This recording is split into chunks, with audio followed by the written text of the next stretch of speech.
জোশ তো চলে আসবে। আমি তো একটা আগুন। আমার শরীরের আগুন আপনার ছেলে কোনোদিনও নেভাতে পারেনি, আর পারবে বলে মনে হয় না। জেসি নিচু হয়ে ড্রয়িং রুম পরিষ্কার করছিল। জেসি নিচু হওয়ার কারণে জেসির আপত্তিকর জায়গাগুলো দেখা যাচ্ছিল। কিন্তু সে সময় জেসির শ্বশুর চলে আসলো। পর্দার আড়ালের ফাঁক দিয়ে জেসির আপত্তিকর জায়গাগুলো দেখতে শুরু করলো। জেসির আপত্তিকর জায়গাগুলো দেখে এমন ফিল নিচ্ছিল, মনে হচ্ছিল উনি যেন 16 বছরের যুবক। মোমেন সাহেব ভুলে গিয়েছে যে জেসি উনার বৌমা। জেসি এত কিছু খেয়াল না করে জেসির মতো কাজ করে যাচ্ছিল। জেসি কি আর জানতো জেসির শ্বশুর এতটা নিচে নামতে পারে? মোমিন সাহেব জেসিকে দেখে নিজেকে সামনে রাখতে পারছে না। মোমিন সাহেবের ইচ্ছে করছে জেসিকে পেছন থেকে জড়িয়ে ধরতে। মোমিন সাহেব তাই করলো। জেসিকে জড়িয়ে ধরলো। জড়িয়ে ধরে সোফার উপর বসে পড়লো। জেসি বলল, কি করছেন আপনি এসব? মোমিন সাহেব বলল, তোমাকে দেখে নিজেকে ধরে রাখতে পারছি না। তোমাকে দেখলেই কেমন যেন শরীরে একটা জোশ চলে আসে। জেসি বলল, জোশ তো চলে আসবে। আমি তো একটা আগুন। আমার শরীরের আগুন আপনার ছেলে কোনোদিনও নেভাতে পারেনি, আর পারবে বলে মনে হয় না। মোমেন সাহেব বলল, তুমি চাইলে তোমার শরীরের আগুন আমি নিভিয়ে দেব। জেসি বলল, তাই? আপনি আমার আগুন নিয়ে ভাবেন কি করে? আপনি নিজেই তো চলতে পারেন না। মোমেন সাহেব বলল, বয়স হয়েছে তাতে কি হয়েছে? মনের কিন্তু বয়স হয়নি।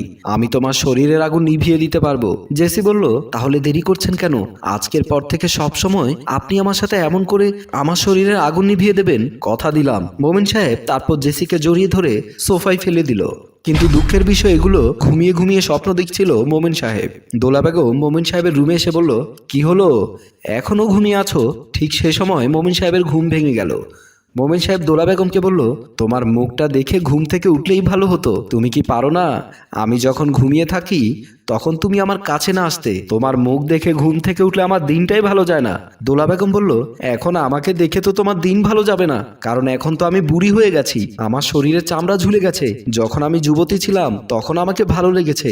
আমাকে দেখে তুমি থাকতে পারতে না। আমাকে না দেখলে নাকি তোমার ঘুম হতো না। সব সময় আমার কাছে এসে কোনো না কোনো বাহানা করতে। আর এখন আমার যখন একটু বয়স হয়েছে, এখন আর আমাকে দেখে তোমার ভালো লাগে না। মোমিন সাহেব বলল, তুই ঠিকই বলেছিস। এখন আর তোকে ভালো লাগে না।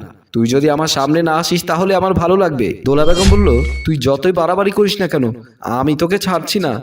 আমি তোর হাড্ডি মাংস খেয়ে তারপর তোকে ছাড়বো, এর আগে ছাড়ছি না। তুই কি ভেবেছিস তুই আমাকে ছেড়ে জোয়ান কারো কাছে যাবি? তা হবে না। মোমিন সাহেব বলল, আরে তুই কি করবি এখন? এখান থেকে যা তো। তোকে দেখলে আমার কেমন জানি একটা অস্বস্তি লাগছে। দোলা বেগম কান্না করতে করতে বলতে লাগলো, আমাকে দেখে তোর অস্বস্তি লাগছে? এখন আর ভালো লাগে না। আমিও বলে দিচ্ছি, দরকার পড়লে আমি তোকে তাবিজ করব, তবু আমি তোর পিছু ছাড়বো না। এই বলে দোলা বেগম সেখান থেকে চলে গেল। মোমিন সাহেব বলল, আমি কত সুন্দর স্বপ্ন দেখছিলাম, আমার স্বপ্নটাই ভেঙে দিল। তারপর বলল, আর একটু ঘুমিয়ে দেখি স্বপ্নটা দেখতে পারি কিনা। মোমিন সাহেব আবারও শুয়ে পড়ল। রান্নাঘরে রান্না করছিল দোলা বেগমের ছোট ছেলের বউ। দোলা বেগম কান্না করতে করতে রান্নাঘরে ঢুকলো। ফাহিমা দোলা বেগমকে দেখে বলল, কি হলো আম্মা, কান্না করছেন কেন? আপনাকে তো সচরাচর কান্না করতে দেখি না। সব সময় আপনি হাসাহাসি করেন। আপনার হাসাহাসির কারণে মাঝে মাঝে আমি বিরক্ত হয়ে যাই। দোলা বেগম ফাহিমাকে বলল, তোমার শ্বশুর এখন আর আমাকে ভালোবাসে না। আমাকে নাকি এখন ওনার ভালো লাগে না। আমার বয়স হয়েছে, আমার শরীরের চামড়া ঝুলে গেছে, এখন নাকি আমার শরীরে দুর্গন্ধ। ফাহিমা মুচকি হেসে দিয়ে বলল, মা আপনি যে কি বলেন না, আপনি তো অনেক সুন্দরী। আপনি তো আমাদের দেশে বিশ্ব সুন্দরী। আব্বা যাই বলুক, আপনাকে কিন্তু আমার অনেক ভালো লাগে। দোলা বেগম কারো মুখে দোলা বেগমের একটু প্রশংসা শুনলে অনেক ভালো লাগে। একটু প্রশংসা শুনলেই নিজেকে মনে করে অনেক ভাগ্যবান। দোলা বেগম বলল, ওই বুড়োটাই শুধু আমাকে চিনলো না। বোমা আমাকে বলো তো, আমি যদি বিউটি পার্লার থেকে সেজে আসি তাহলে আমাকে কেমন লাগবে? ফাহিমা বলল, আপনি যদি বিউটি পার্লার থেকে সেজে আসেন তাহলে তো আপনাকে সিনেমার নায়িকাদের মতো লাগবে। আপনি চিন্তা করবেন না, আপনাকে নিয়ে আমি বিউটি পার্লারে যাব। আমি আপনাকে নায়িকা সাজিয়ে নিয়ে আসবো। এখন আপাতত আপনি রান্নাঘর থেকে যান, আমি রান্নাটা সেরে নেই। তারপর দোলা বেগম রান্নাঘর থেকে বেরিয়ে গেল। আর ফাহিমা বলল, ওনাদের বয়স হয়েছে, এখনো তাদের বাচ্চামি গেল না। এই বলে রান্না শুরু করে দিল। জেসি রুমের বিছানা গোছাচ্ছিল। এমন সময় মোমেন সাহেব সেখানে গিয়ে জেসিকে বলল, বোমা তুমি কেমন আছো? তুমি কি ভালো আছো? মোমেন সাহেবের মুখে এমন কথা শুনে জেসি ভাবতে লাগলো, আমার শ্বশুরের আবার কি হলো? আমার শ্বশুর আমার সাথে এমন করে কথা বলছে কেন? তারপর জেসি বলল, বাবা আপনার কি হয়েছে? আপনি আমার সাথে এমন করে কথা বলছেন কেন? আপনার কি শরীর ঠিক আছে? মোমিন সাহেব জেসিকে বলল, তুমি আমাকে একটা কথা দিয়েছিলে, তোমার কথা রাখবে না? জেসি বলল, কি কথা দিয়েছে আপনাকে বাবা? আমি তো আপনাকে কোনো কথা দেইনি, তাহলে আমি কথা রাখবো কি করে? মোমিন সাহেব বলল, কথা দিয়েছো বৌমা, একটু খেয়াল করে দেখো। আমি জানি তুমিও চাও, তুমিও ভালো নেই, এটা আমি বুঝতে পেরেছি।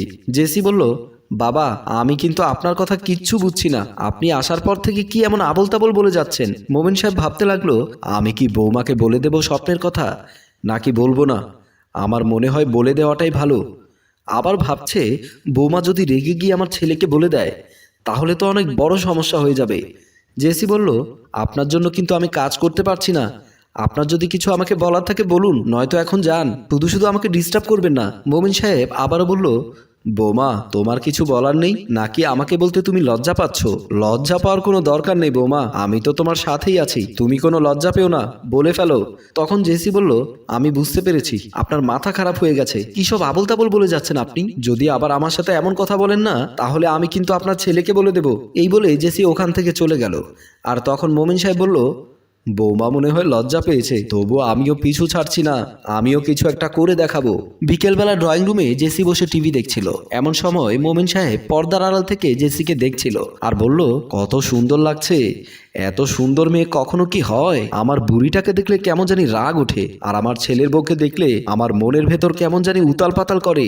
আজকে যাই হোক, বাড়িতে কেউ নেই, এই সুযোগে আমি জেসিকে কাছে টেনে নেব। এই বলে জেসির কাছে চলে গেল। কাছে গিয়ে জেসির কাছে বসলো। জেসি বলল, বাবা আপনি আমার পাশে এসে বসলেন কেন? মোমিন সাহেব বলল, আমি জানি তুমি চাও আমি তোমাকে একটু আদর করে দেই। এমন কথা শুনে জেসি ঘাবড়ে গেল আর ভাবতে লাগলো, আমার শ্বশুর পাগল হয়ে গেছে, এই পাগলের হাত থেকে বাঁচতে হলে আমাকে সাবধান থাকতে হবে, নয়তো এই পাগল যখন তখন আমাকে বিপদে ফেলে দেবে। মোমিন সাহেব বলল, কি হলো বৌমা, বসে আছো কেন? চলো আমরা দুজন ঘরে গিয়ে একটু গল্প করে আসি। জেসি বলল, যা ভেবেছিলাম, এই বুড়োটা আমাকে বিপদে ফেলে দেবে। জেসি তখন তার স্বামী বাহারকে ডাকতে লাগলো, বাহার, বাহার কোথায় তুমি?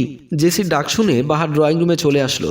বাহারকে দেখে মোমিন সাহেব বলল, বাবা তুই আজকে বাইরে যাসনি? বাহার বলল, না বাইরে যায়নি, তোমার বৌমা বলল তুমি নাকি পাগল হয়ে গেছো, তোমাকে পাগলা গারদে নিতে হবে। তুমি শ্বশুর হয়ে বৌমাকে বাজে কথা কেমন করে বলো বাবা? জেসি বলল, আমি বাবাকে কত ভালোবাসি, আর বাবা আমার সাথে এমন করছে। তখন মোমিন সাহেব বলল, আমার কোনো দোষ নেই, বৌমা তো আমাকে বলেছে বৌমার কাছে আসতে। তখন জেসি বলল, বাবা আমি কখন বলেছি? মোমিন সাহেব বলল, কেন, বৌমা আমাকে স্বপ্নে বলেছে।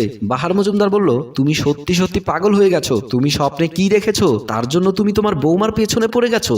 এ কথা যদি মা জানে তাহলে বুঝতে পেরেছো তোমার কি অবস্থা হবে। জেসি বলল, আমার মনে হয় মাকে বলে দেওয়াটা উচিত। বাহার বলল, না থাক, মাকে কিছু বলার দরকার নেই, মা অনেক রেগে যাবে। মোমিন সাহেব বলল, ঠিকই বলেছিস, তোর মাকে কিছু বলিস না, তোর মা খুবই খারাপ মানুষ, আমাকে অনেক ভালোবাসে, আমাকে কোনো মেয়ের পাশে দেখতে পারে না, আর যদি শুনতে পারে আমি বৌমার সাথে এমনটা করেছি তাহলে আমাকে মেরেই ফেলবে। এই বলে মোমিন সাহেব সেখান থেকে চলে গেল। বাহার ও জেসি ওখানে দাঁড়িয়ে রইল।